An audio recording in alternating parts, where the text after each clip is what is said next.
Hey guys, what's up? In this short tutorial I'm going to teach you how you can delete your browsing data and history in the Vivaldi web browser. So let's get started.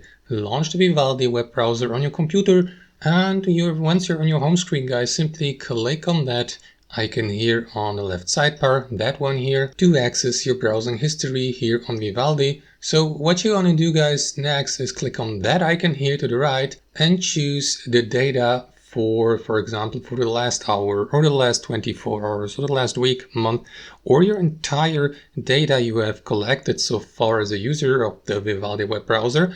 And after that, select also the part or the department of your browsing data, like the history, the downloads, the cookies, the cache, the storage, passwords, autofills, and so on and so forth, depending on which parts you would like to delete, and confirm by clicking on delete here. And that's basically all to it. Thanks for watching and have a wonderful day.